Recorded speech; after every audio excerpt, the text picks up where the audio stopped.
কবি কার্তিক ঘোষের লেখা তুমিও বলবে। ভালো মেয়ে ঠিক কাকে বলে জানো? ভালো ছেলে মানে কি? তুমিও বলবে সহজ প্রশ্ন, মাপকাঠি একটি। যে মেয়ে পেয়েছে অঙ্কে 100, যে ছেলে ভূগোলে সেরা, তারাই তো ভালো, সবাই বলছে। হীরের টুকরো ওরা, কাগজে ওদের ছবি বের হয়, টিভিতে দেখায় মুখ। ওদের জন্যে আমারও তো ভাই আনন্দে ভরে বুক। তবু কেন জানো তোমাকে বলছি, দেখে শুনে পাই ভয়। আচ্ছা, শুধু এত এত নম্বর পেলেই ভালো ছেলে মেয়ে হয়? আচ্ছা ধরো না, মেয়েটা অঙ্কে পেয়েছে অনেক কম, তার গান শুনে মুগ্ধ সবাই, হাততালি হরদম।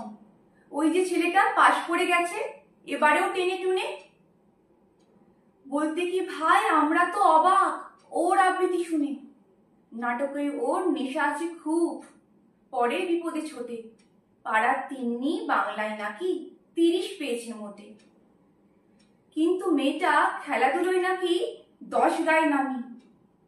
সত্যি বলো তো, তুমিও বলবে ওরা কেউ নয় দামি? যে আরো ইঞ্জিনিয়ার, চাই অনেক ডাক্তার, পাশাপাশি চাই শিল্পী, খেলুড়ে, স্নেহময়ী সিস্টার।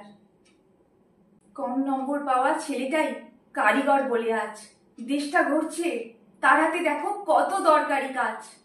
অন্যের দুঃখে কাতর যে মেয়ে, মুখ করেছে কালো, কম নম্বর পেয়েছে বলে বলবে না তাকে ভালো?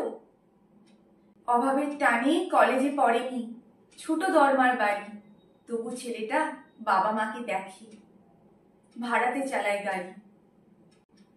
তাই বলছি কি, শুধু নম্বরে হয় নাকি মাপকাঠি?